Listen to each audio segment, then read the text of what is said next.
Viral momen ojol antar es kopi ke pelaminan, pengantin auto kaget, ulah teman. Beredar di media sosial sebuah video yang memperlihatkan seorang ojek online pengantar makanan minuman di Pekalongan, Jawa Tengah, memberikan paket langsung kepada pengantin. Momen tersebut mencuri perhatian netizen lantaran dilakukan langsung di pelaminan. Dinarasikan dalam unggahan yang beredar di medsos, seorang ojol tiba-tiba memberikan paket berupa kopi kepada pengantin ketika sesi foto. Sontak, mempelai perempuan asal Pekalongan yang bernama Citra itu langsung kaget.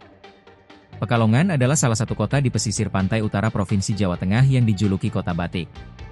Kini, unggahan berisi narasi beserta kumpulan foto pengantin dan ojol itu viral di media sosial.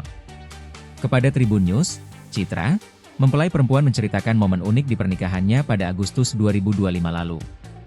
Perempuan yang akrab dipanggil Tata itu mengaku ada seorang ojol yang datang ke pernikahannya sambil membawa kopi. Dari arah depan, kata Tata, ada seorang laki-laki berjaket hijau memberikan kopi kepada dirinya. Tata dan suaminya, Totok, pun kaget.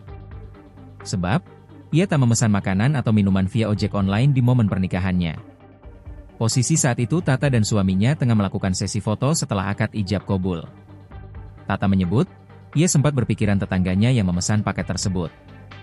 Tapi, menurut Tata, ojol yang datang di acara pernikahannya justru menghampiri ke pelaminan. Pikirku tetangga belakang YG pesen, kok bapaknya naik ke atas pelaminan sambil nyodorin kopinya ke suami sambil difoto kalau pesanan sudah sampai. Ucap ibu rumah tangga, IRT, asal Pekalongan itu. Setelah ditelusuri, rupanya teman dari pengantin yang memesan kopi itu. Tata mengatakan, temannya sengaja memesan kopi untuk diantarkan ke pelaminan. Jadi, Citra mengaku bingung lantaran tak merasa memesan minuman. Meski begitu, Citra kembali melanjutkan kegiatan di hari pernikahannya. Ia langsung melanjutkan foto-foto dan resepsi pernikahannya. Download Tribun X sekarang, menghadirkan lokal menjadi Indonesia.